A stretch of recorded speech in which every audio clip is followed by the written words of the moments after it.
Hello friends, welcome to online study centre. आज हम लोग पढ़ेंगे बीपीएससी का ये प्रैक्टिस सेट नंबर 2। ठीक है, ये प्रैक्टिस सेट नंबर 2 है। इससे पहले हम लोगों ने प्रैक्टिस सेट नंबर 1 को कवर किया था। ठीक है, और देखिए ये एडिटोरिया का जो न्यू बुक आया है, जो है आपको वॉल्यूम 3। ठीक है, वॉल्यूम 3 जो बुक आया है, ये उसका सेट का डिस्कशन है। ठीक है, बहुत इंपॉर्टेंट है। तो चलिए शुरू करें बीपीएससी का practice set. Financial action task force यानी एफएटीएफ। एफएटीएफ के नए अध्यक्ष कौन हैं? तो देखिए नए अध्यक्ष बने हैं टी राजा कुमार। एफएटीएफ के नए अध्यक्ष बने हैं टी राजा कुमार। इन्होंने किनका स्थान लिया है? तो ये लिया है मार्क्स प्लेयर का। ठीक है, मार्क्स प्लेयर। ठीक है, चलिए सेकंड है, सुर्खियों में रहा हर्मिट क्या है? तो देखिए हर्मिट जो है वो एक स्पाईवेयर है, इसलिए सही उत्तर होगा ऑप्शन नंबर सी। और हर्मिट स्पाईवेयर को देखा जाए तो आपको इटली और कजाकिस्तान में आईफोन और एंड्रॉइड उपकरण में इसका मेन टारगेट था, हर्मिट स्पाईवेयर का। ठीक है, कजाकिस्तान और इटली को टारगेट किया गया था। चलिए अगला देखते हैं। भारत का पहला डार्क स्काई रिजर्व का स्थान होगा। इसका सही उत्तर होगा ऑप्शन नंबर ए, चांगथांग वन्यजीव अभ्यारण्य। ठीक है, लद्दाख में स्थित है चांगथांग वन्यजीव अभ्यारण्य। और इस चांगथांग वन्यजीव अभ्यारण्य के एक हिस्से को डार्क स्काई रिजर्व बनाया गया है, जो खगोल विज्ञान और पर्यटन को बढ़ावा देगा। और इसके तहत रात के आकाश को अनावश्यक रोशनी और प्रकाश प्रदूषण से बचाने के लिए प्रयास किए जाएंगे। ठीक है, नेक्स्ट है, हाल ही में चर्चा में रही वर्धा नदी किस नदी की सहायक नदी है? तो इसका उत्तर होगा ऑप्शन नंबर बी, तुंगभद्र नदी। ठीक है, वर्धा नदी जो है वो तुंगभद्र नदी की सहायक नदी है, जो कि कर्नाटक में प्रस्तावित जो बेदती वर्धा नदी जोड़ परियोजना का एक हिस्सा है। ठीक है, चलिए नेक्स्ट देखें। संयुक्त राष्ट्र लोक सेवा दिवस मनाया जाता है। तो देखिए संयुक्त राष्ट्र लोक सेवा दिवस मनाया जाता है आपको ऑप्शन नंबर बी, 23 जून को मनाया जाता है। ठीक है, इसका जो इस वर्ष का थीम था, इसका थीम था बिल्डिंग बैक बेटर फ्रॉम कोविड-19 enhancing innovative partnership to meet the sustainable development goal. ठीक है, चलिए नेक्स्ट है, ओसनिक सिटी नाम का एक तैरता हुआ शहर किस देश में स्थापित किया जाना है? ठीक है, तो देखिए ये जो उसका सही उत्तर होगा वो होगा दक्षिण कोरिया। ठीक है, दक्षिण कोरिया में संयुक्त राष्ट्र ने ओसनिक नाम का एक विश्व का पहला तैरता हुआ शहर का घोषणा किया है, जो कि दक्षिण कोरिया के बुसान शहर के तट पर स्थापित होगा। चलिए अगला देखते हैं। नेक्स्ट है, किस वैश्विक संस्था ने 600 बिलियन डॉलर की वैश्विक अवसंरचना योजना शुरू की है?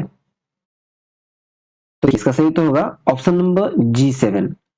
वैश्विक संस्था है जिसने G7 एक वैश्विक संस्था है जिसने 600 बिलियन डॉलर की वैश्विक अवसंरचना योजना शुरू की है। ठीक है, देखिए G7 समूह देशों ने विकासशील देशों में बुनियादी ढांचे वित्त पोषित करने और चीन की बेल्ट एंड रोड परियोजना का मुकाबला करने के लिए, ठीक है, 5 वर्षों के लिए आपको 600 बिलियन डॉलर 600 बिलियन डॉलर जो है जुटाने का लक्ष्य रखा है। ठीक है, चलिए नेक्स्ट है, EIU ग्लोबल लिवेबिलिटी इंडेक्स के अनुसार विश्व का सबसे अधिक रहने योग्य शहर। देखिए EIU का फुल फॉर्म हो गया द इकोनॉमिस्ट इंटेलिजेंस यूनिट। ठीक है, द इकोनॉमिक इंटेलिजेंस यूनिट। और इसके अनुसार जो लिवेबिलिटी इंडेक्स बना है और इसमें विश्व का सबसे रहने योग्य शहर जो है वो है Vienna. Option number B, Vienna को कहा गया है। ठीक है, और कोपेनहेगन और ज्यूरिक जो है वो आपको, ये कोपेनहेगन जो है वो आपको दूसरे स्थान पे है और ज्यूरिक जो है आपको तीसरे स्थान पे है। ठीक है, ज्यूरिक तीसरे स्थान पे है। ठीक है, चलिए नेक्स्ट देखते हैं। नेक्स्ट है, India's booming gig and platform economy शीर्षक से एक रिपोर्ट किस संस्था द्वारा जारी किया गया है? इसका उत्तर होगा option number A, NITI Aayog. NITI Aayog के द्वारा इस रिपोर्ट में बताया गया है कि भारतीय गिग कार्यबल के 2029, ठीक है, 2029-30 तक आपको 2.35 करोड़ जो है, ठीक है, 2.35 करोड़ श्रमिकों की विस्तारित होने की उम्मीद है, जो कि वर्तमान में आपको 200%, ठीक है, 200% का उछाल होगा। गिग वर्कर भारत में कुल वर्कफोर्स का आपको 4.1% अभी है। नेक्स्ट है राष्ट्रीय शांति रक्षा अभ्यास एक्स खान क्वेस्ट 2022 किस देश में आयोजित हुआ है? तो इसका सही उत्तर है ऑप्शन नंबर सी, मंगोलिया में। ठीक है, एक्स खान क्वेस्ट 2022 जो है वो मंगोलिया के उलन बटोर में आयोजित किया गया, जिसमें आपको 16 देशों की सेनाओं ने हिस्सेदारी ली। ठीक है, 16 देशों की सेनाएं इसमें हिस्सेदारी यानी भाग लिया। ठीक है, चलिए अगला देखते हैं। एससीओ देशों के लिए सॉलिडरिटी 2023 नामक संयुक्त सीमा अभियान आयोजित करने का प्रस्ताव रखा है। ठीक है, किस देश ने? एससीओ का मतलब हो गया आपको संघाई सहयोग संगठन। ठीक है, संघाई सहयोग संगठन देशों के लिए सॉलिडरिटी 2023 नामक के संयुक्त सीमा अभियान आयोजित करने का प्रस्ताव रखा है। तो इसका सही उत्तर होगा ऑप्शन नंबर बी, चीन ने रखा है। ठीक है, चीन। भारत और संघाई सहयोग संगठन के अन्य सदस्यों ने अपने देशों की सीमा एजेंसियों के लिए एक संयुक्त सीमा अभियान जिसका सॉलिडरिटी 2023 के आयोजन हेतु चीन की पहल का समर्थन किया। किस संस्था के द्वारा पेमेंट्स विजन 2025 शीर्षक की एक रिपोर्ट जारी की गई? इसका सही उत्तर होगा ऑप्शन नंबर बी, आरबीआई। ठीक है, आरबीआई के द्वारा पेमेंट विजन 2025 शीर्षक की एक रिपोर्ट जारी की गई है। चलिए नेक्स्ट देखते हैं। नेक्स्ट है कि भारत में इलेक्टोरल बॉन्ड जारी करने वाली एकमात्र संस्था कौन सी है? तो इलेक्टोरल बॉन्ड जारी करने वाली एकमात्र संस्था है एसबीआई। इलेक्टोरल बॉन्ड ब्याज मुक्त साधन है जिन्हें राजनीतिक दलों द्वारा बैंक खाते के माध्यम से 15 दिन के भीतर भुनाया जा सकता है, और एसबीआई इलेक्टोरल बॉन्ड जारी करने और भुनाने के लिए एकमात्र अधिकृत संस्था है। ठीक है, चलिए एसबीआई हो गया। अब नेक्स्ट है पीएसएलवी C53 मिशन में इसरो ने किस देश के 3 उपग्रहों को लॉन्च किया? पीएसएलवी को हम लोग क्या कहते हैं? पोलर सैटेलाइट लॉन्च व्हीकल, जैसे हिंदी में कहें ध्रुवीय उपग्रह प्रक्षेपण यान का जो C53 मिशन है उसमें इसरो ने किस देश के 3 उपग्रहों को लॉन्च किया है? तो इसका उत्तर होगा ऑप्शन नंबर ए, सिंगापुर का, सिंगापुर के 3 उपग्रहों का। ठीक है, चलिए नेक्स्ट देखते हैं। नेक्स्ट है विश्व प्रतिस्पर्धात्मक सूचकांक 2022 में भारत का स्थान क्या है?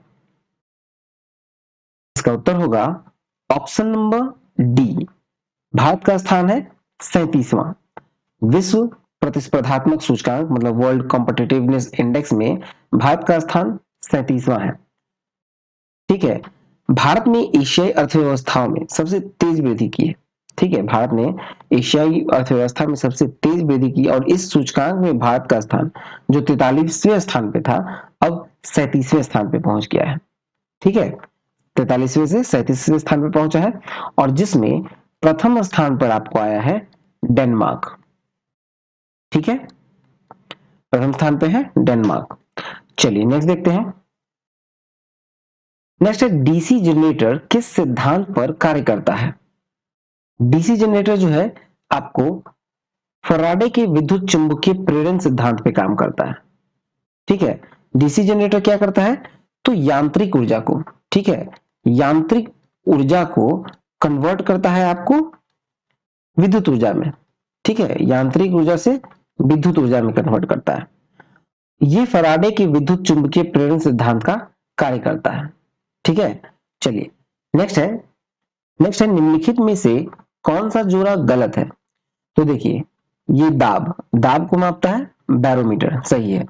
यह है तापमान। तापमान को मापता है पायरोमीटर। देखिए पायरोमीटर का कहने का मतलब यह है कि पायरोमीटर एक ऐसा उपकरण है जो कि बहुत दूर स्थित जो वस्तु होता है उसका तापमान मापने में इसका यूज होता है। ठीक है, तापमान मापने में पायरोमीटर सही है। फिर तापमान मापने के लिए आपको थर्मोमीटर, ये भी सही है। और भूकंप मापने के लिए आपको सिस्मोग्राफ, ये भी सही है। ठीक है, इसलिए इसका सही उत्तर होगा ऑप्शन नंबर ई। चलिए नेक्स्ट देखते हैं। कथन बल के बारे में सत्य नहीं है। बल का एसआई मात्रक न्यूटन है, तो ये सही है।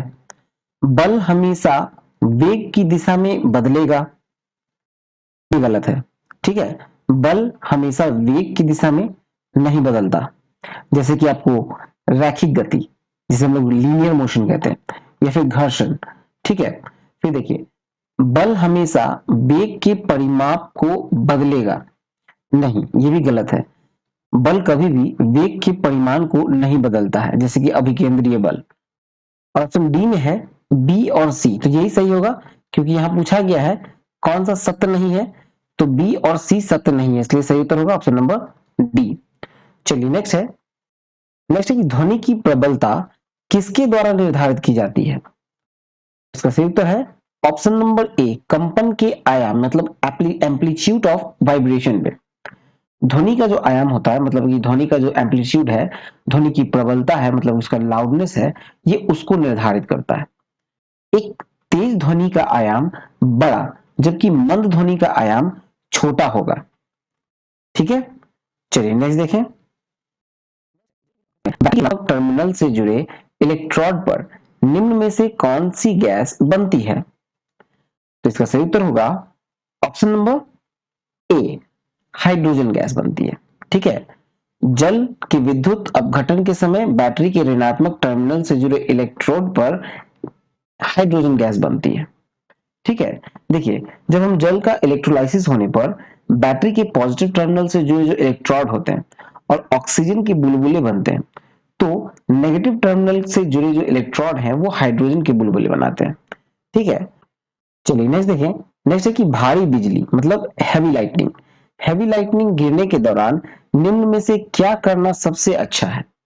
जब भारी बिजली गिरे तो निम्न में से क्या करना सबसे अच्छा है, तो इसका सही उत्तर है ऑप्शन नंबर सी, घर के अंदर धातु के दरवाजों या खिड़कियों से दूर रहना चाहिए। भारी बिजली गिरने के दौरान घर के अंदर रहना तथा धातु के दरवाजा और खिड़की से दूर रहना सही विकल्प है। ठीक है, चलिए नेक्स्ट देखें। नेक्स्ट है लाल रंग की वस्तु लाल क्यों दिखाई देती है। इसका सही उत्तर है ऑप्शन नंबर ए, यह लाल रंग को परावर्तित करता है। ठीक है, कोई लाल रंग की वस्तु हमें लाल रंग की दिखाई देती है क्योंकि ये व्हाइट कलर को व्हाइट कलर के सभी रंग को सोख लेगा और केवल लाल रंग को ही परावर्तित करता है। ठीक है, चलिए नेक्स्ट है। एमकेएस प्रणाली में कार्य इकाई क्या है। एमकेएस प्रणाली में कार्य इकाई क्या है, तो इसका सही उत्तर होगा ऑप्शन नंबर सी, जूल। कार्य इकाई का मतलब कहा जाए तो देखिए हम लोग कार्य को कैसे मापते हैं। कार्य को हम लोग कहेंगे बल इंटू विस्थापन। ठीक है, अब देखा जाए तो बल का क्या हुआ, बल का हो गया आपको न्यूटन और विस्थापन का मीटर, यानी न्यूटन मीटर। तो न्यूटन मीटर को जो हम लोग कहते हैं वो हम लोग कहते हैं जूल। ठीक है, इसलिए सही उत्तर होगा ऑप्शन नंबर सी। चलिए नेक्स्ट देखते हैं। नेक्स्ट है प्रतिरोध के दो तार R1 और R2 समानांतर क्रम में जुड़े हुए हैं, तो संयोजक का तुल्य प्रतिरोध बताइए। तो देखिए हम लोग जानते हैं फॉर्मूला पैरेलल का 1/R is equal to 1/R1 plus 1/R2। जब हम लोग इसको सॉल्व करेंगे तो 1/R इज इक्वल टू क्या आएगा, ये आएगा आपको plus R2 by R1 into R2। ठीक है, तो ये रिवर्स है, जब हम लोग इसको उल्टा करेंगे, सही करेंगे, तो R is equal to R1 into R2 बटा R1 प्लस R2, ये आएगा। इसलिए सही उत्तर होगा ऑप्शन नंबर सी। ठीक है, चलिए नेक्स्ट देखें। तो निम्नलिखित में से किस विद्युत चुंबकीय विकिरण से सबसे लंबे तरंग दैर्ध्य होते हैं? ठीक है, तो इसका देखिए, इसका सही उत्तर होगा ऑप्शन नंबर ए, रेडियो तरंग। तरंग दैर्ध्य की बढ़ती लंबाई के अनुसार सही क्रम देखें तो गामा किरण, एक्स किरण, पराबैंगनी किरण, अवरक्त किरण और रेडियो तरंग। ठीक है, चलिए नेक्स्ट देखें। सिलिकॉन क्या है? तो सिलिकॉन जो है ये एक उपधातु है। ठीक है, सिलिकॉन क्या है? ये एक उपधातु है, क्योंकि ये धातु और अधातु दोनों के गुण इसमें प्रदर्शित होते हैं। और इसका जो परमाणु क्रमांक है ये है 14, परमाणु क्रमांक 14। और इसका जो प्रतीक है, मतलब जो सिंबल है वो है SI। सिलिकॉन का सिंबल SI और परमाणु क्रमांक 14। चलिए नेक्स्ट देखें। नेक्स्ट है, कार्नेलाइट किस धातु का अयस्क है? कार्नेलाइट जो है वो आपको पोटेशियम का अयस्क है। ठीक है, कार्नेलाइट पोटेशियम का अयस्क है, जिसका सूत्र अगर हम लोग देखें तो सूत्र होता है KMgCl3 डॉट इंटू 6H2O। ठीक है, ये हो गया आपको कार्नेलाइट का। ठीक है, और इसका जो उपयोग है वो आपको उर्वरक का निर्माण में होता है। चलिए नेक्स्ट देखते हैं। नेक्स्ट है कि हीलियम की नाभिक में होता है। हीलियम के नाभिक में क्या होता है? हीलियम के नाभिक में 2 प्रोटॉन और 2 न्यूट्रॉन होता है। इसलिए सही उत्तर होगा ऑप्शन नंबर डी, 2 प्रोटॉन और 2 न्यूट्रॉन। क्रोमैटोग्राफी की तकनीक का प्रयोग होता है, तो इसका सही उत्तर होगा ऑप्शन नंबर डी, एक मिश्रण से पदार्थ को अलग करने में क्रोमैटोग्राफी का तकनीक का उपयोग होगा एक मिश्रण से पदार्थ को अलग करने में। फिर नेक्स्ट देखें, मानिक और नीलम रासायनिक रूप से होते हैं, तो ये होता है आपको एल्यूमिनियम ऑक्साइड। सही उत्तर होगा option number D, aluminium oxide. Manik और नीलम एक रासायनिक रूप होता है एल्यूमिनियम ऑक्साइड का। चलिए अगला है, जर्मन सिल्वर में चांदी की प्रतिशत होती है। तो देखिए, जर्मन सिल्वर में चांदी का प्रतिशत जो है वो 0% है। ठीक है, जर्मन सिल्वर जो होता है वो होता है आपको तांबा, जस्ता और निकल का, जिसमें तांबा का मात्रा होता है 50%, फिर आपको जस्ता का होता है 35% और निकल का होता है 15%। ठीक है, ये इन तीनों का मिश्रण है आपको जर्मन सिल्वर। इसमें चांदी नहीं होती है। ठीक है, चलिए नेक्स्ट देखें। नेक्स्ट है कि हीरे की बिक्री में भार की इकाई कैरेट होती है, तो 1 कैरेट बराबर होता है, इसका सही उत्तर है ऑप्शन नंबर बी, 200 मिलीग्राम के बराबर। ठीक है, 1 कैरेट जो होता है इसका बराबर वैल्यू होता है आपको 0.2 ग्राम के। ठीक है, 0.2 ग्राम के।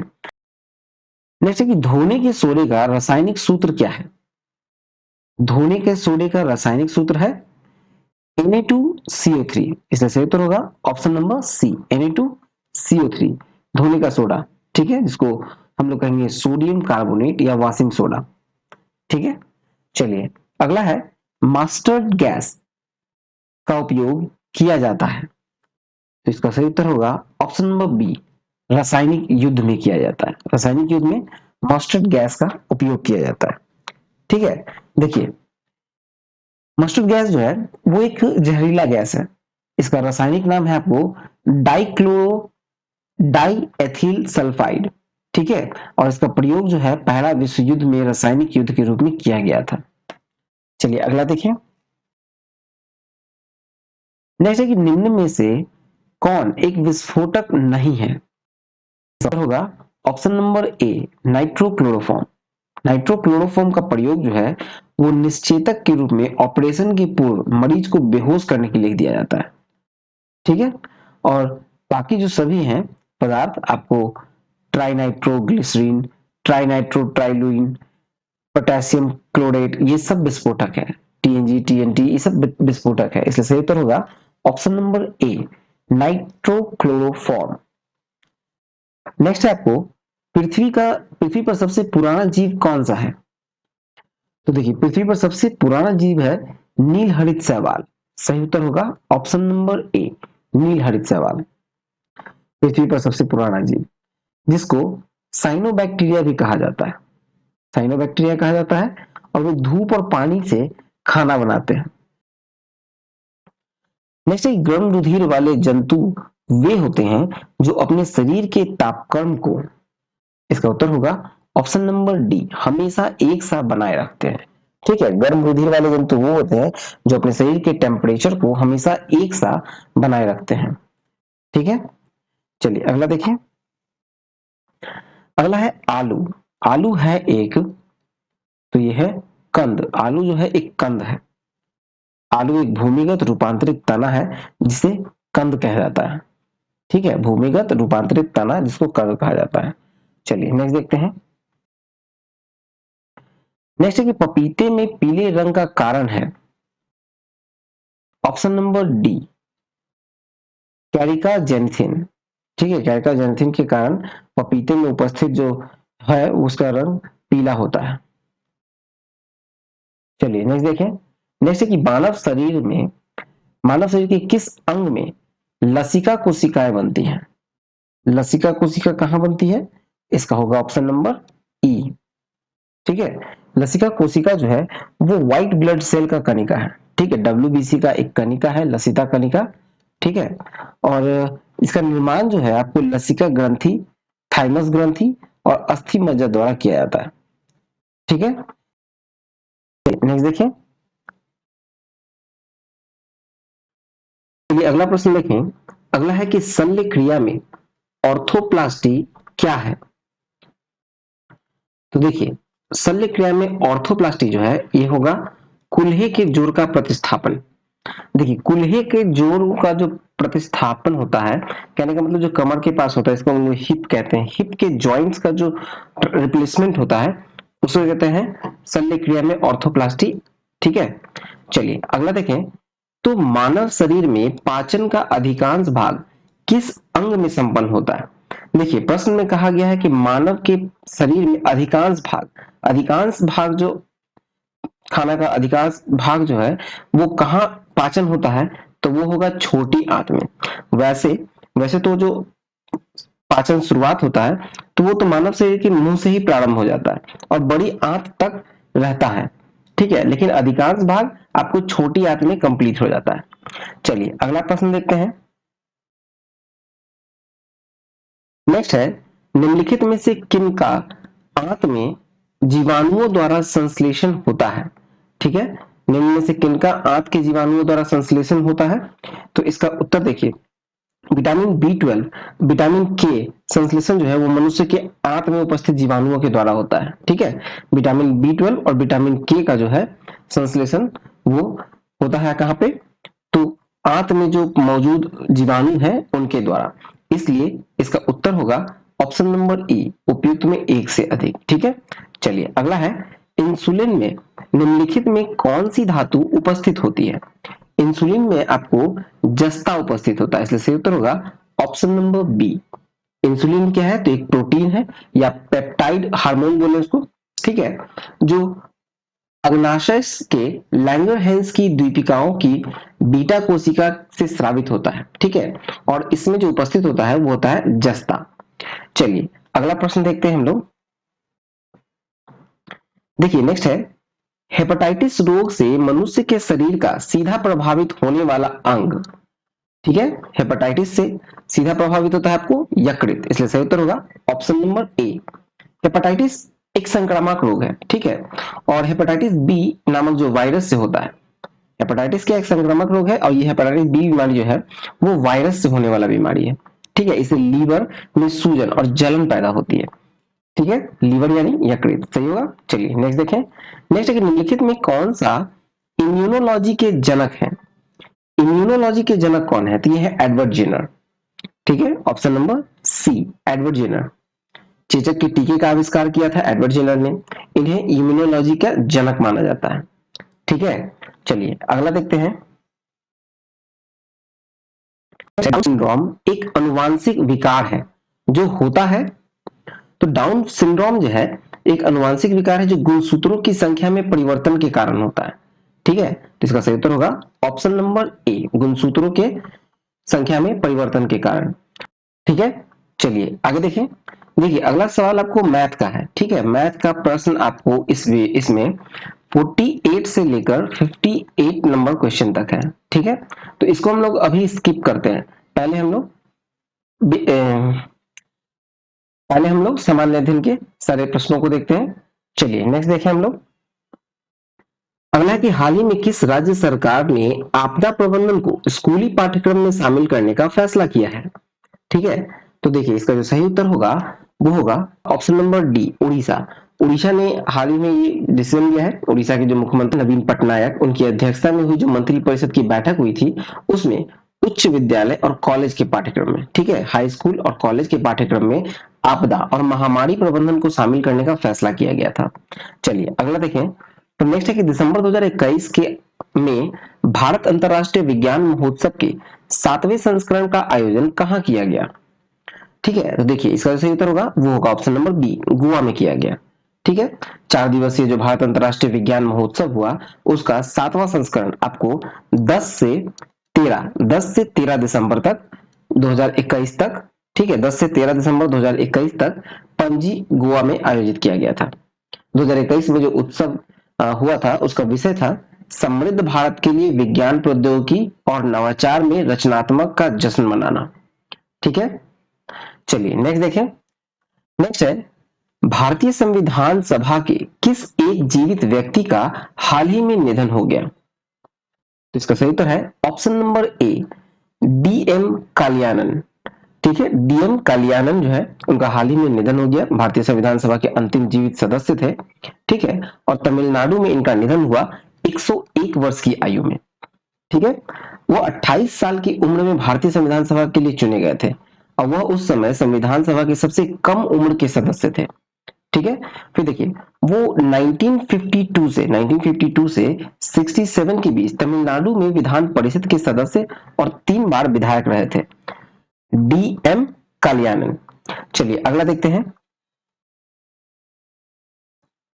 An ordinary life, portrait of an Indian generation के लेखक कौन है। सही उत्तर होगा option number D, Ashok Lavasa. ठीक है, अशोक लवासा इसके लेखक हैं। देखिए ये पुस्तक जो है वो पूर्व चुनाव आयुक्त है अशोक लवासा, उन्होंने लिखी है। ठीक है, उन्होंने ये पुस्तक अपने पिता उदय सिंह और स्वयं के अनुभव के बारे में चर्चा किया इसमें।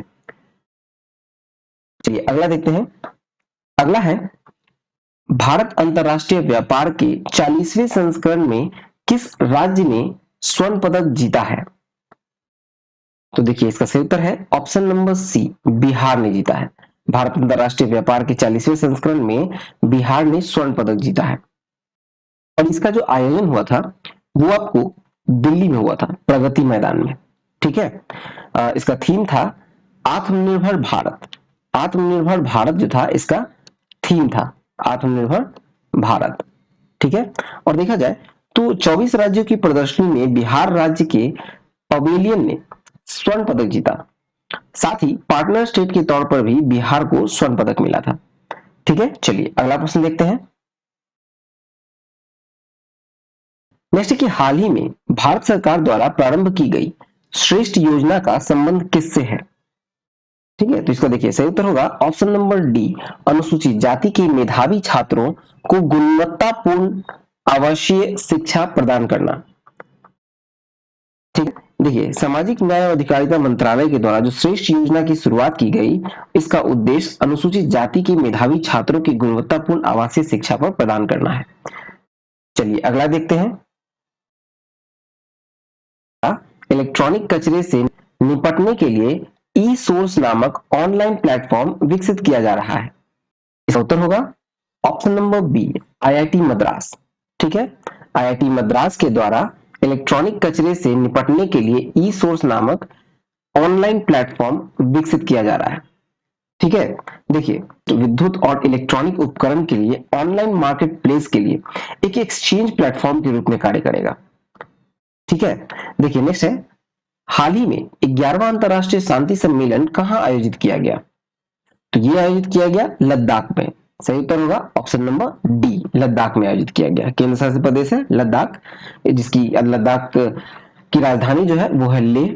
ठीक है, 11वां अंतर्राष्ट्रीय शांति सम्मेलन आयोजित हुआ यहाँ पे, और इस सम्मेलन में अखिल भारतीय मानवाधिकार, स्वतंत्रता और सामाजिक न्याय परिषद तथा महाबोधि अंतर्राष्ट्रीय ध्यान केंद्र द्वारा संयुक्त रूप से आयोजित किया गया है इसे।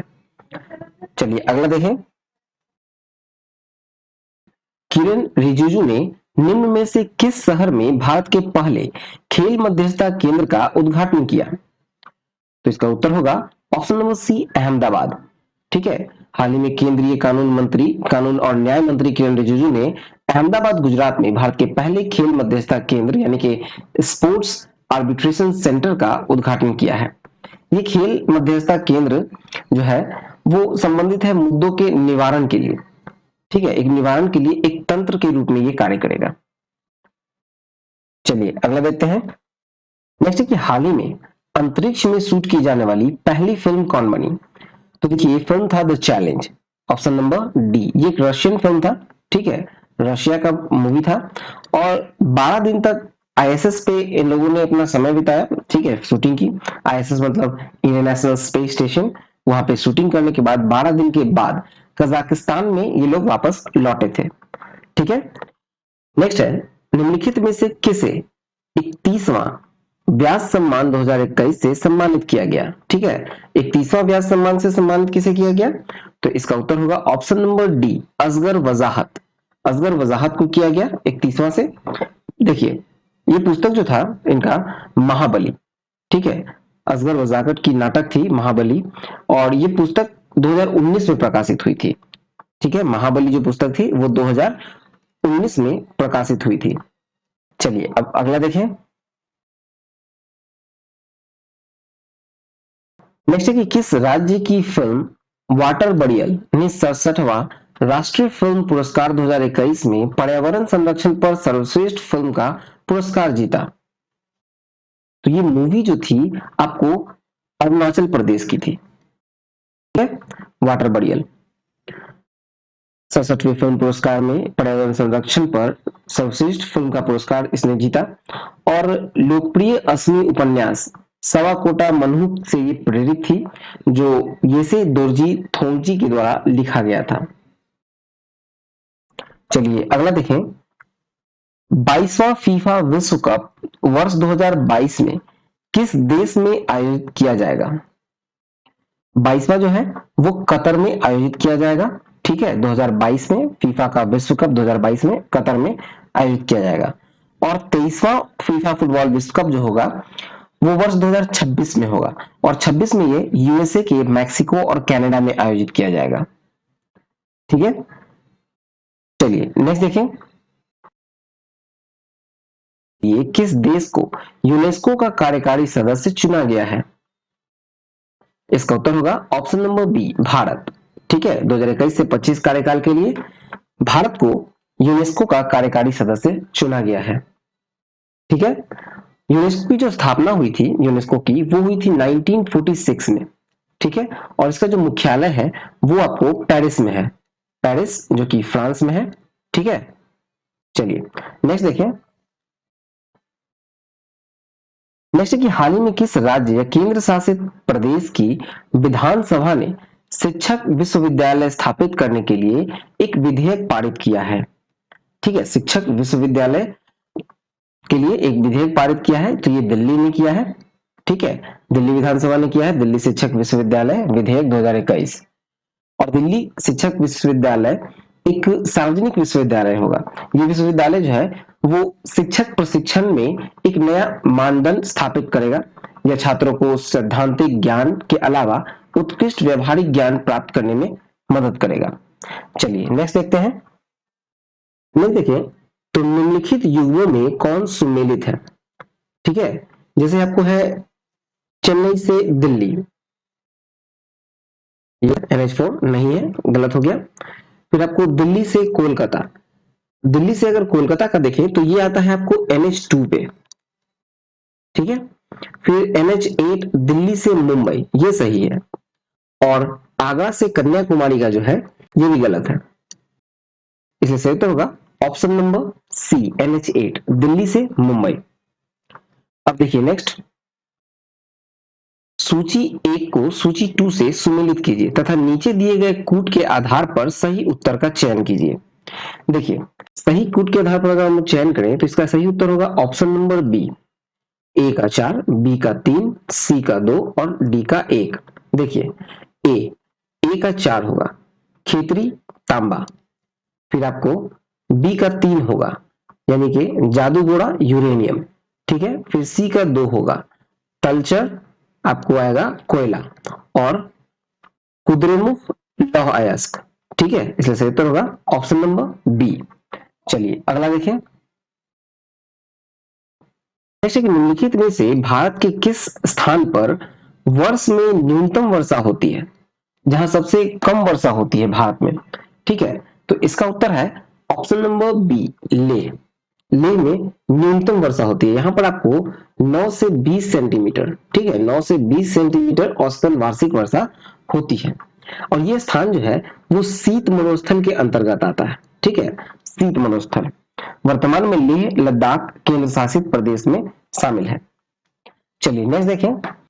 नेक्स्ट है कि निम्नलिखित में से किस क्षेत्र में भूमध्य सागरीय जलवायु पाई नहीं जाती है। भूमध्य सागरीय जलवायु मतलब कि मेडिटेरेनियन क्लाइमेट, ठीक है।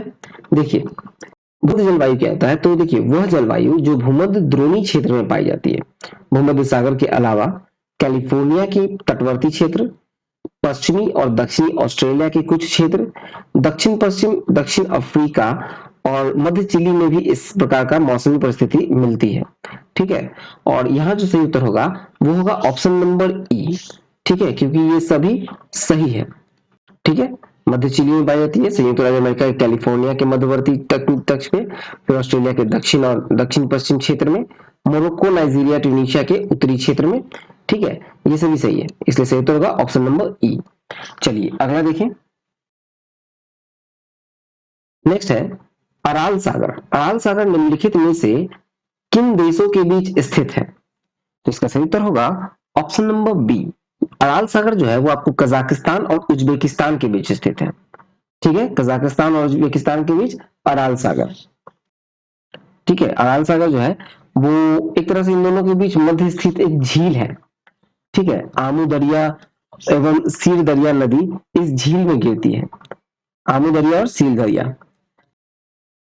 जैसे कि भारत का बृहत्तम भौगोलिक क्षेत्र निम्नलिखित में से किस प्रकार की मृदा आच्छादित है, इसका उत्तर होगा ऑप्शन नंबर बी, अल्फीसोल। भारत का बृहत्तम भौगोलिक क्षेत्र अल्फीसोल मृदा से आच्छादित है। दक्षिण अमेरिका में निम्नलिखित में से किस देश से होकर मकर रेखा नहीं गुजरती, तो देखिए बोलीविया से नहीं गुजरती है, इसलिए सही उत्तर होगा ऑप्शन नंबर ए, बोलीविया, ठीक है। देखिए, मकर रेखा पर स्थित जो दक्षिण अमेरिकी देश है उसमें आपको चिली है, अर्जेंटीना है, पराग्वे है, ठीक है, ब्राजील है, ये सब आपको मकर रेखा पर स्थित है। नेक्स्ट है निम्नलिखित में कौन सुमेलित नहीं है, तो देखिए पेरेनीज पर्वत फ्रांस को स्पेन से अलग करता है, ये सही है। आल्प्स पर्वत फ्रांस को इटली से अलग करता है, ये भी सही है। वास्डेस पर्वत फ्रांस को जर्मनी से अलग करता है, ये भी सही है। और जूरा पर्वत फ्रांस को स्विट्जरलैंड से अलग करता है, ये भी सही है, इसलिए सही उत्तर होगा ऑप्शन नंबर ई, उपयुक्त में एक से अधिक। फिर नेक्स्ट देखिए, तो नेक्स्ट है डोलड्रम क्या है, तो देखिए डोलड्रम जो है वो आपको भूमध्य रेखीय निम्न दाब पेटी है, ठीक है। सही उत्तर होगा आपको ऑप्शन नंबर डी, भूमध्य रेखीय निम्न दाब पेटी। इसके बारे में हम लोग डिटेल में देखें तो भूमध्य रेखीय निम्न दाब पेटी जो है वो धरातलीय क्षैतिज पवनें नहीं चलती, बल्कि यहाँ पर उच्च तापमान के कारण वायु हल्की होकर ऊपर उठती है और संवहनहीन धाराओं का जन्म होता है। इसलिए इस कटिबंध को भूमध्य रेखीय शांत कटिबंध या डोलड्रम कहते हैं, ठीक है। चलिए नेक्स्ट देखें। नेक्स्ट एक सिंधु नदी की निम्नलिखित सहायक नदियों को उत्तर से दक्षिण की ओर व्यवस्थित कीजिए, ठीक है। ये सिंधु नदी है, उसकी जो सहायक नदियां हैं उसको दक्षिण मतलब उत्तर से दक्षिण की ओर सुमेलित करना है। तो देखिए आपको पहला इसका जो सही होगा ऑप्शन वो होगा ऑप्शन नंबर बी, ठीक है। पहले नंबर पे झेलम, दूसरे नंबर पे चिनाब, तीसरे नंबर पे रावी और चौथे नंबर पे सतलज, ठीक है, इसलिए सही उत्तर होगा ऑप्शन नंबर बी। फिर नेक्स्ट है पापीकोंडा नेशनल पार्क किस राज्य में स्थित है? तो पापीकोंडा नेशनल पार्क जो है वो आपको आंध्र प्रदेश में स्थित है। ठीक है, चलिए नेक्स्ट देखते हैं। अगला प्रश्न है कि 2011 की जनगणना के अनुसार 2001 से 2011 तक भारत की जो जनसंख्या वृद्धि दर थी वो क्या थी? तो देखिए 2001 से लेकर 2011 तक जो भारत की जनसंख्या का जो वृद्धि दर है वो है 17.7%। ठीक है, इसलिए सही उत्तर होगा ऑप्शन नंबर डी। अगला देखते हैं निम्नलिखित में कौन सुमेलित नहीं है? तो देखा जाए नागार्जुन सागर परियोजना कृष्णा नदी पे सही है, पोलावरम परियोजना गोदावरी नदी पे ये भी सही है, इडुक्की परियोजना पेरियार नदी पे ये भी सही है।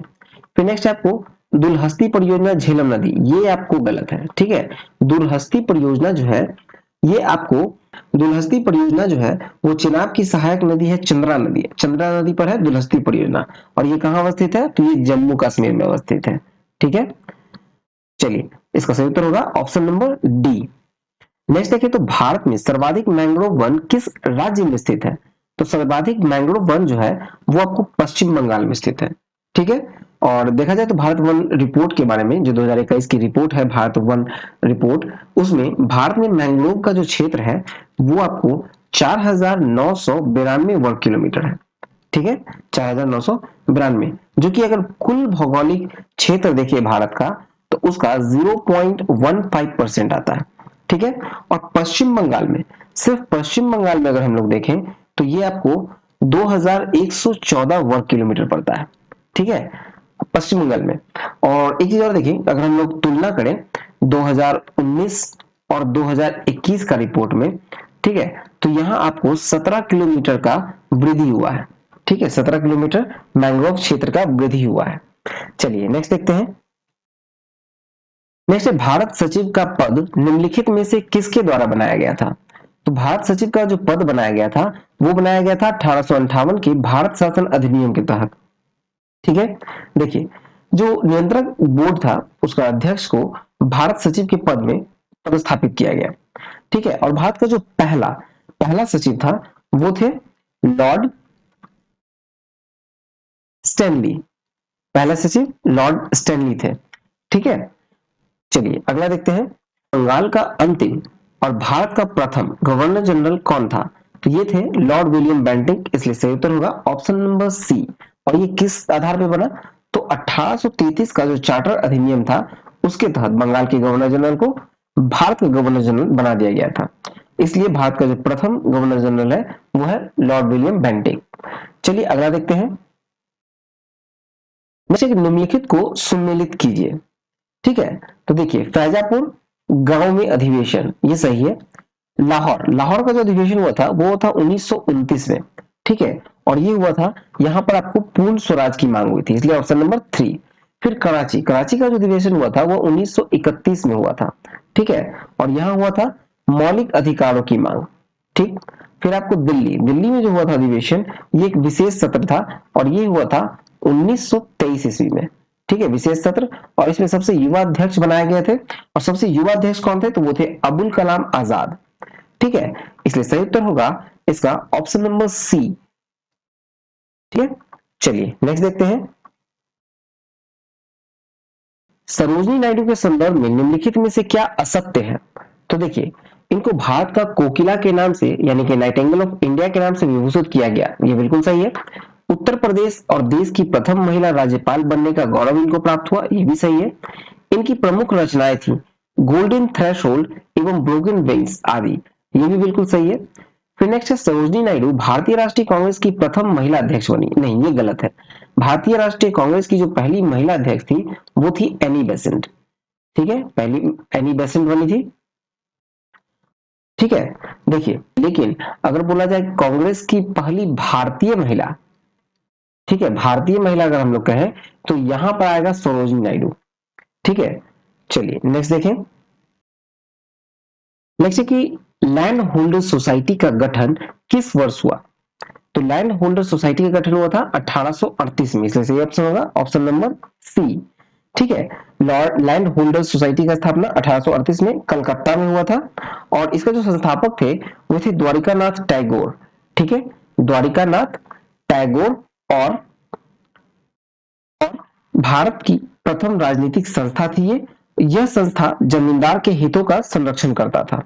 नेक्स्ट देखें, तो नेक्स्ट है कि बिहार के पटना में 1632 ईस्वी में किस यूरोपीय कंपनी ने फैक्ट्री की स्थापना की? तो देखिए भारत के मतलब बिहार के जो पटना में 1632 में स्थापना हुआ था फैक्ट्री का, वो डच लोगों ने किया था। डच लोगों ने किया था। और देखें तो पटना कॉलेज जो है, पटना कॉलेज का जो उत्तरी भाग में स्थित जो एक इमारत है, वो डच फैक्ट्री की स्थापना हुआ था वहां पे। और डच बिहार से सोडा, चीनी, अफीम और सूती वस्त्र का निर्यात करते थे। ठीक है, चलिए अब अगला देखते हैं।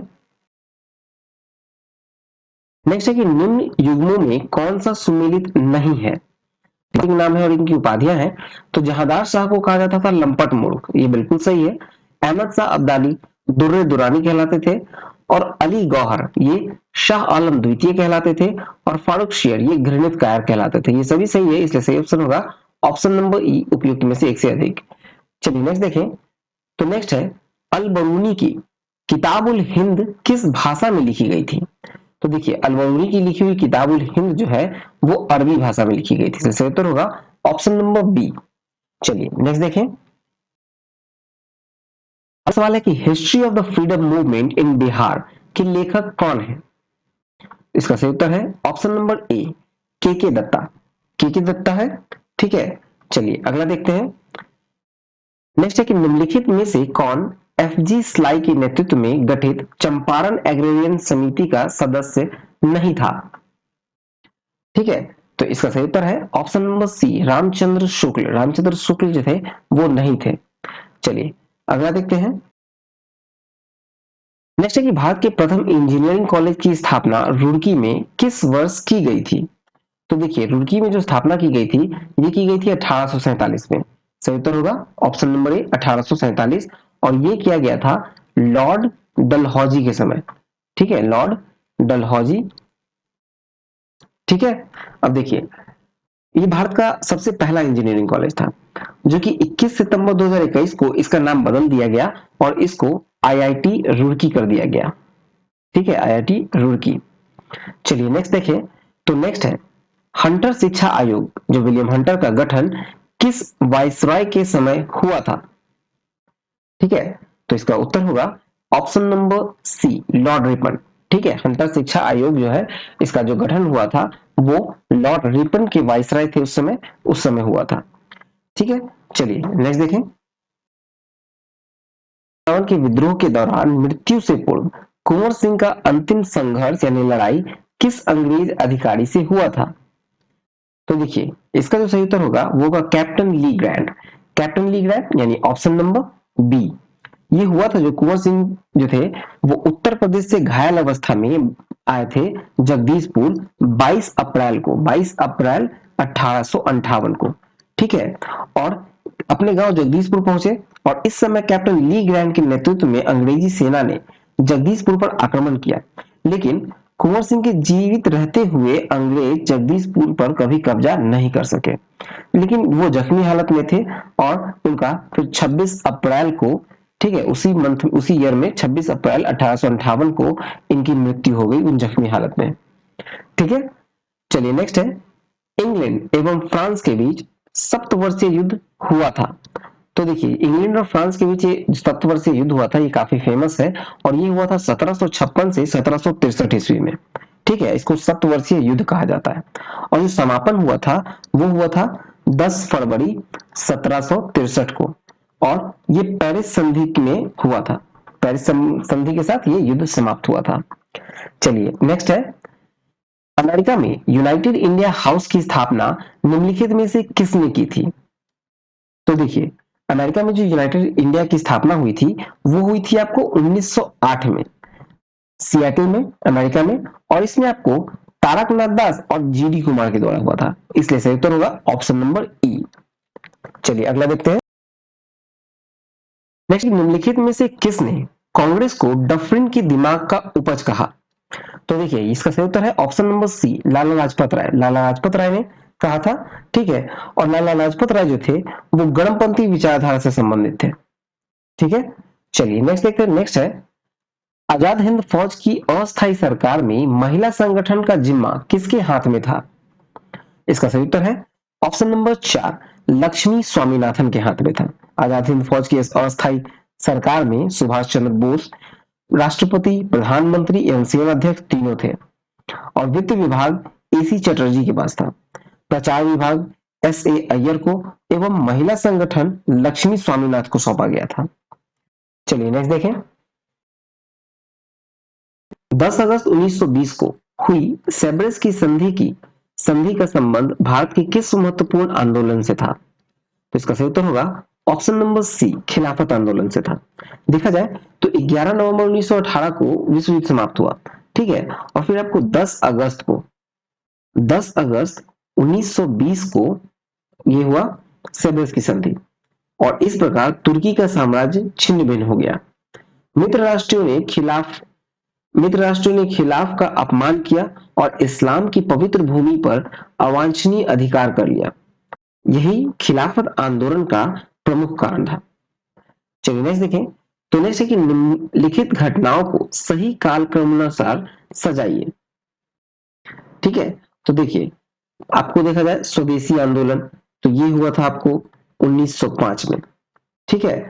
फिर है आपको मुस्लिम लीग की गठन, तो ये हुआ आपको 1906 में और खुदीराम बोस की फांसी ये हुआ आपको 1908 में, ठीक है। इसलिए सही उत्तर होगा ऑप्शन नंबर 2, 3 और ए, यानी कि ऑप्शन नंबर बी। चलिए नेक्स्ट देखें।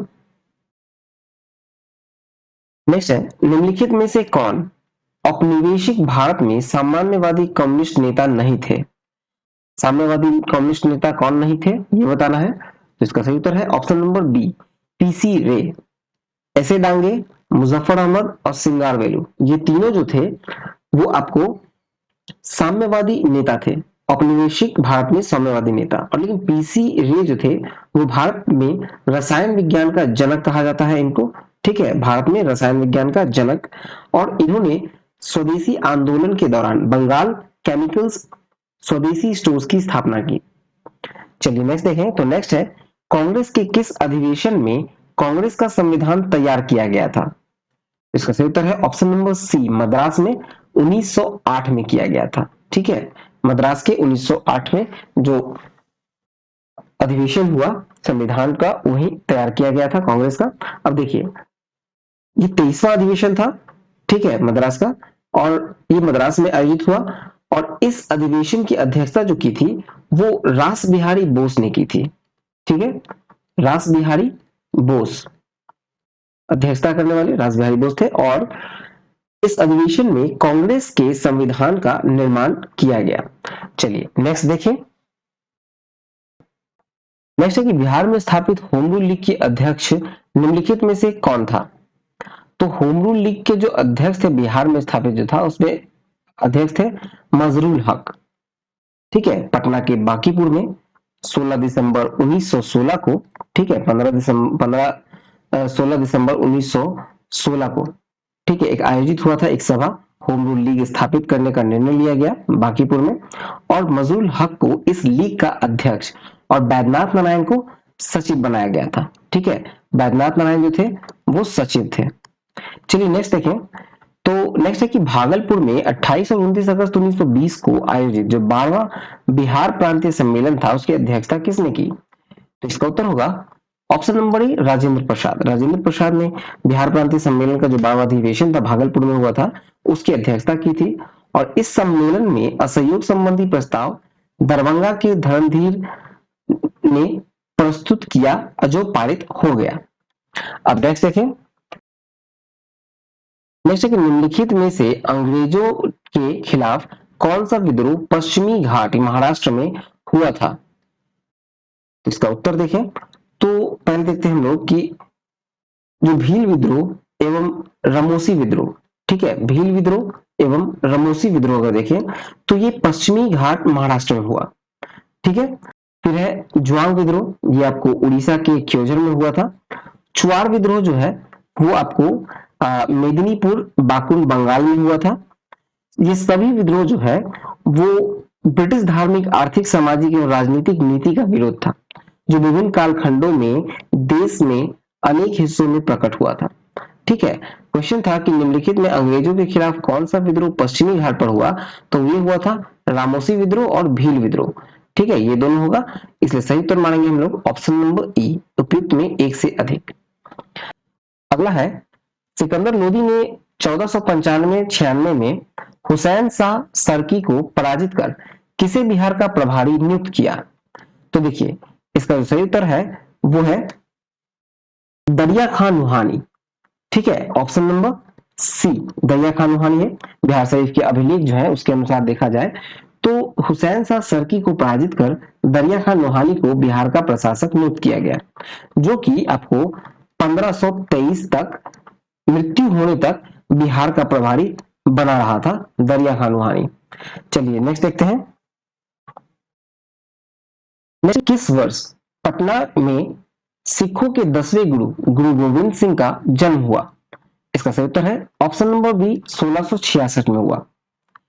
तो नेक्स्ट देखें, तो नेक्स्ट है, निम्नलिखित में से किसने संगीत शास्त्र पर संगीत राज, संगीत मीमांसा, संगीत रत्नाकर, सुप्रबंध आदि ग्रंथ लिखा। इसका सही उत्तर होगा option number C Rana Kumbha. ठीक है, चलिए नेक्स्ट देखें।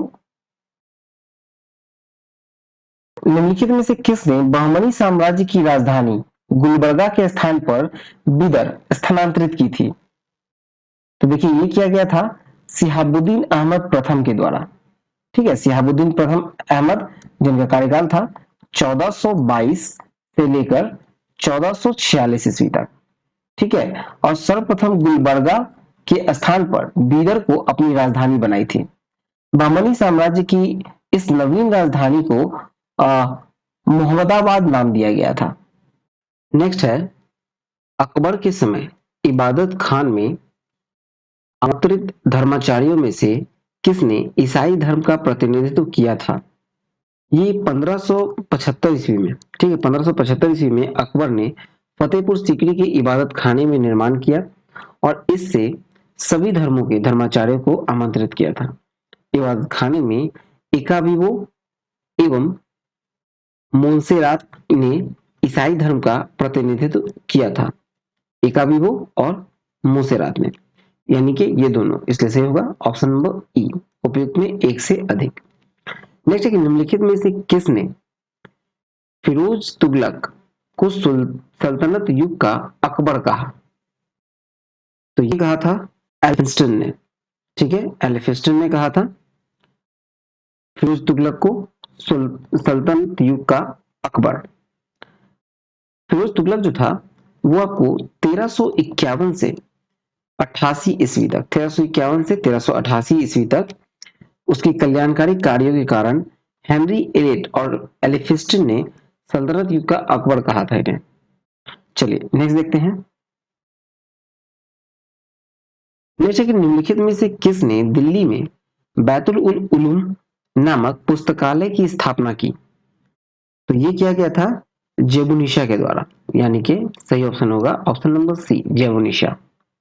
ठीक है, देखिए औरंगजेब की पुत्री थी जेबुनिशा, को शहजादा अकबर से पत्र व्यवहार के कारण औरंगजेब ने 1679 में निर्वासित कर दिल्ली भेज दिया और यहीं पर उसने बैतुल उलूम नामक पुस्तकालय की स्थापना की थी।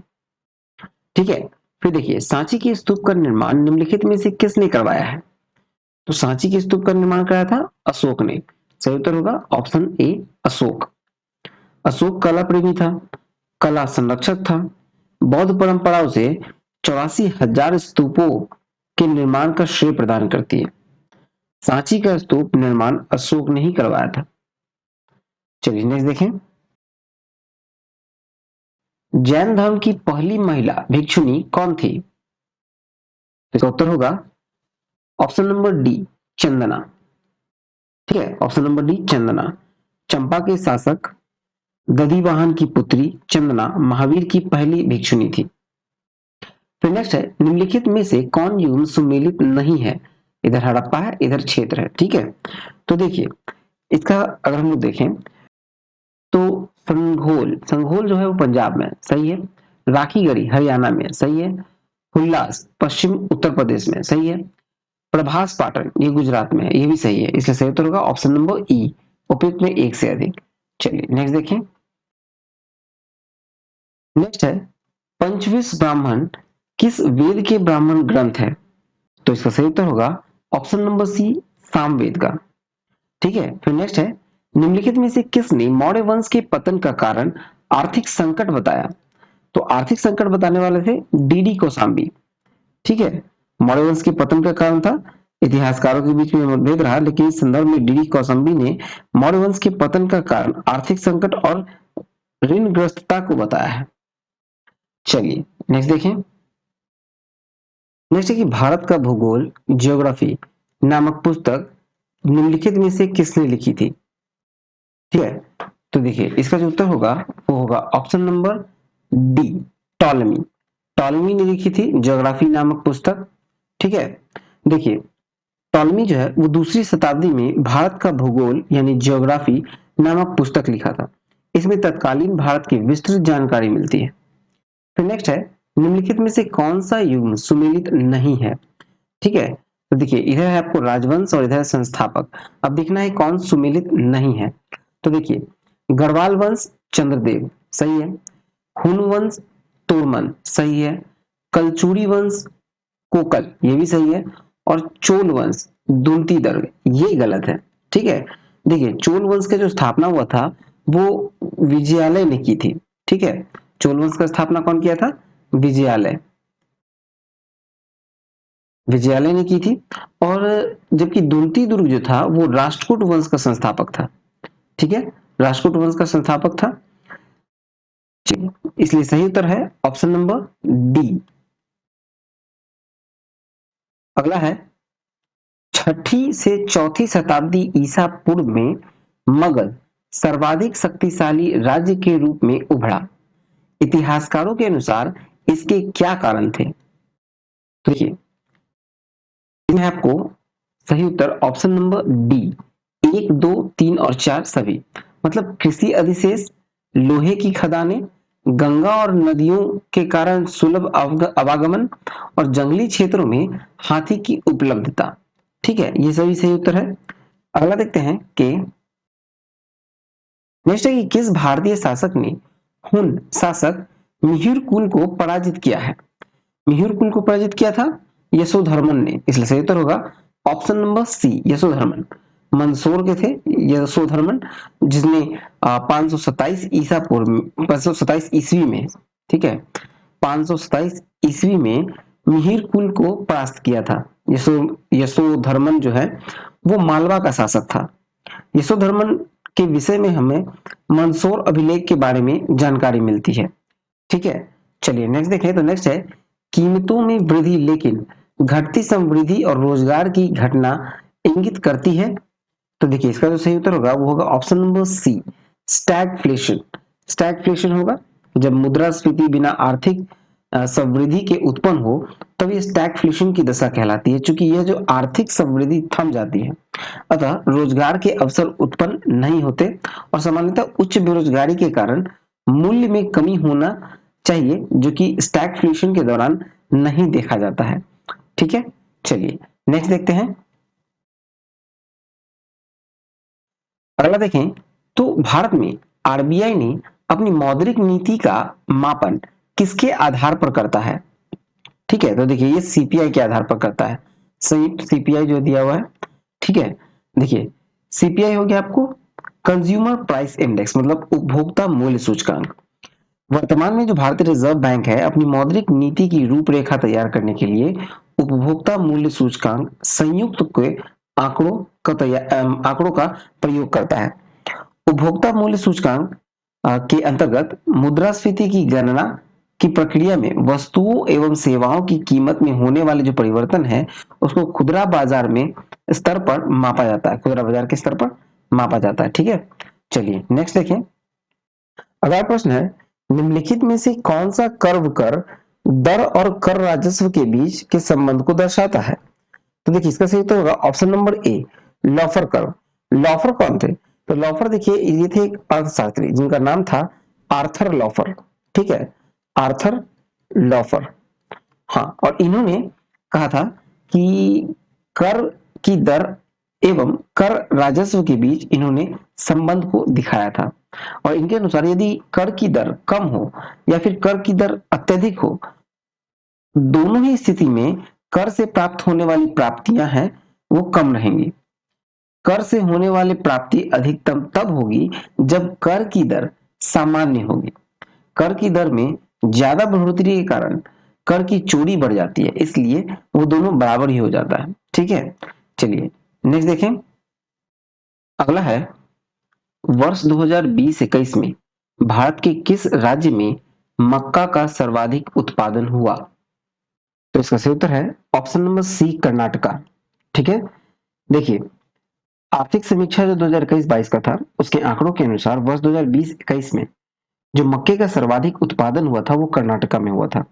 और वर्ष 2020-21 में मक्के का 3 सबसे बड़ा उत्पादक राज्य अगर हम लोग देखें तो पहले स्थान पे है कर्नाटका, दूसरे स्थान पे है आपको मध्य प्रदेश और तीसरे स्थान पे है आपको तेलंगाना।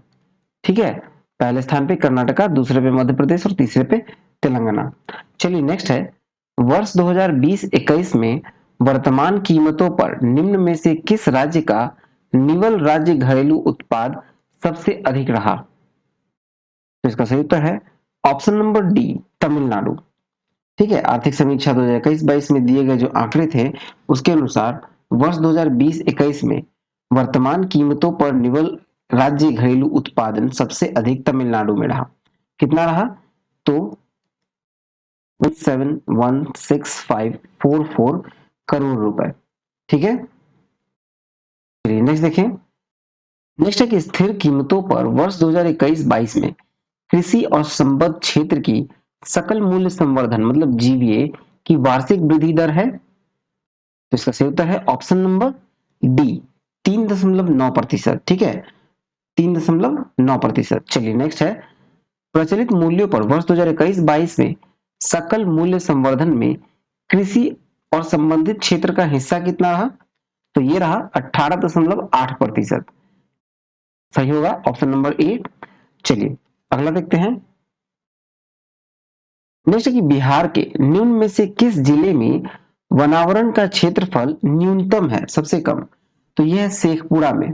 ऑप्शन नंबर सी, शेखपुरा में न्यूनतम है, सबसे कम है। और यहां रहा ओनली 1.19 वर्ग किलोमीटर। ठीक है, चलिए नेक्स्ट देखें। तो नेक्स्ट है वनावरण के प्रतिशत की दृष्टि से बिहार के निम्नलिखित जिलों का सही अवरोही क्रम क्या है? तो देखिए इसका जो सही अवरोही क्रम है वो है option number B, Kaimur, Jamui, Nawada, Munger.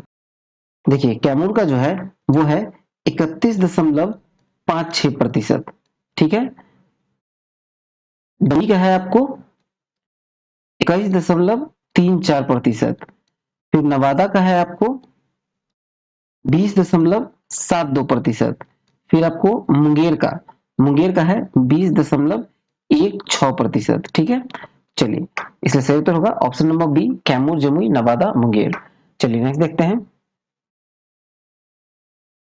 Next है बिहार आर्थिक सर्वेक्षण 2021-22 के अनुसार प्याज के उत्पादन में राज्य में वर्ष 2020-21 में कौन सा जिला शीर्ष पर रहा? इसका उत्तर होगा option number A, Nalanda. Nalanda शीर्ष पर रहा। चलिए नेक्स्ट है भारतीय संविधान के निम्नलिखित में से किस अनुच्छेद में यह व्यवस्था की गई है कि सभी अल्पसंख्यकों को अपनी रुचि के शिक्षण संस्थानों की स्थापना व प्रशासन का अधिकार होगा?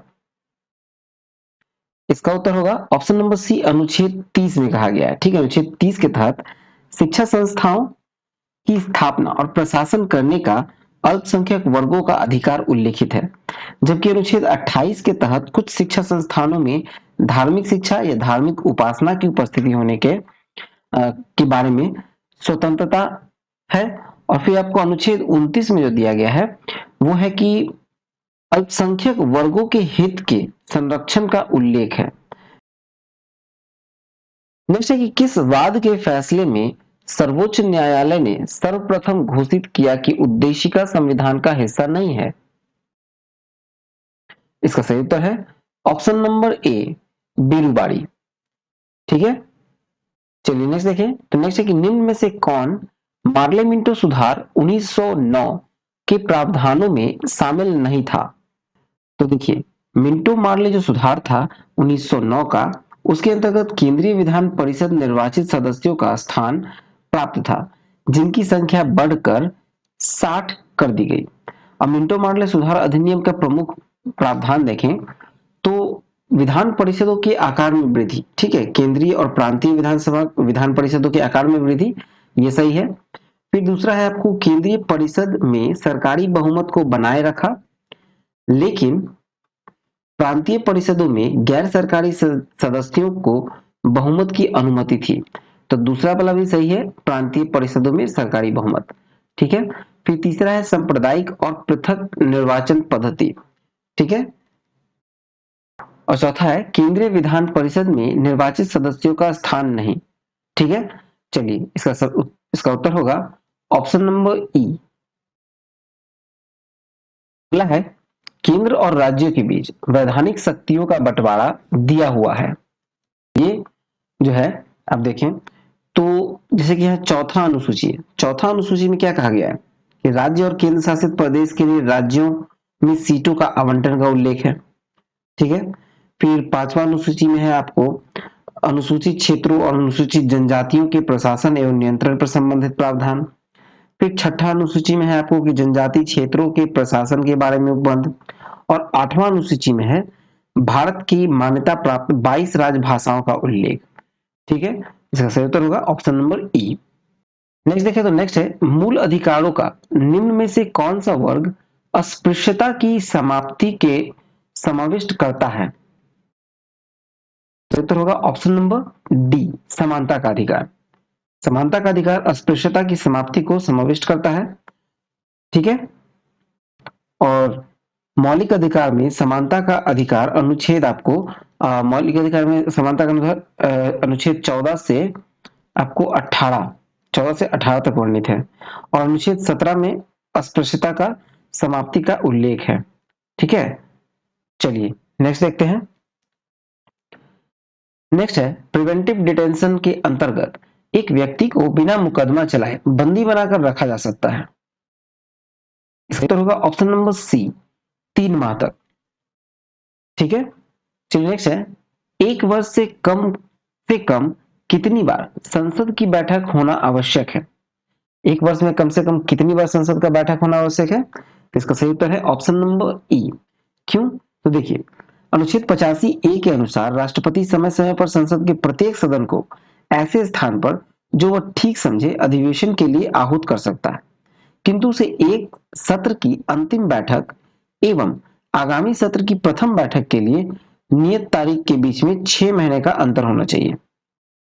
सामान्यतः प्रतिवर्ष संसद के 3 सत्र होते हैं, बजट सत्र सत्र तथा शीतकालीन सत्र, ठीक है। चलिए इसका जो उत्तर होगा वो होगा ऑप्शन ई। है संसद में पूछे जाने वाले तारांकित प्रश्नों के संदर्भ में निम्नलिखित में कौन सा कथन सही है। तो इसका उत्तर होगा ऑप्शन नंबर सी, 1 और 3। एक में है उत्तर मौखिक दिए जाते हैं और तीसरा है पूरक प्रश्न पूछे जा सकते हैं, ये दोनों सही है। दो सदनों में मतभेद संयुक्त अधिवेशन में सुलझाया जा सकता है। इसका उत्तर होगा ऑप्शन नंबर बी, 1 और 4, ठीक है। देखिए एक में है साधारण विधेयक और 4 में है प्राइवेट मेंबर विधेयक। चलिए नेक्स्ट है कि निम्नलिखित में से कौन सा एक व्यय भारत की संचित निधि पर भारित नहीं है। इसका आंसर होगा केवल 3, यानी कि सही होगा ऑप्शन नंबर बी, भारत के प्रधानमंत्री के वेतन और भत्ते, ठीक है। एक व्यय जिसे भारत की संचित निधि पर भारित नहीं है तो वो है भारत के प्रधानमंत्री के वेतन और भत्ते, ठीक है। चलिए नेक्स्ट देखते हैं।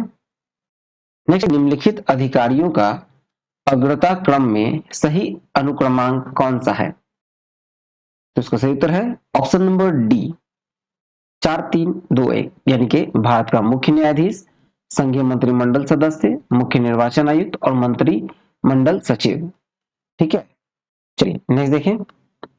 नेक्स्ट है निम्न में से कौन अपने पद की शपथ नहीं लेते हैं। तो इसका सही उत्तर है ऑप्शन नंबर डी, लोकसभा अध्यक्ष। लोकसभा अध्यक्ष जो है यानी कि स्पीकर अपने पद की शपथ नहीं लेता, वह संसद सदस्य के रूप में शपथ लेता है। राष्ट्रपति, उपराष्ट्रपति, प्रधानमंत्री, मंत्रिपरिषद के सदस्य अपने पद की शपथ लेते हैं। ठीक है, चलिए नेक्स्ट देखें। नेक्स्ट है कि वर्तमान में लोकसभा में अनुसूचित जाति एवं जनजाति के लिए आरक्षित स्थानों की संख्या क्रमशः है। इसका उत्तर होगा ऑप्शन नंबर डी, 84 और 47। ठीक है, अनुसूचित जाति के लिए 84 और जनजाति के लिए 47। ठीक है, लोकसभा में। चलिए ये वीडियो यहां पर समाप्त हुआ, मिलते हैं नेक्स्ट वीडियो में सेट नंबर 3 के साथ बहुत जल्द।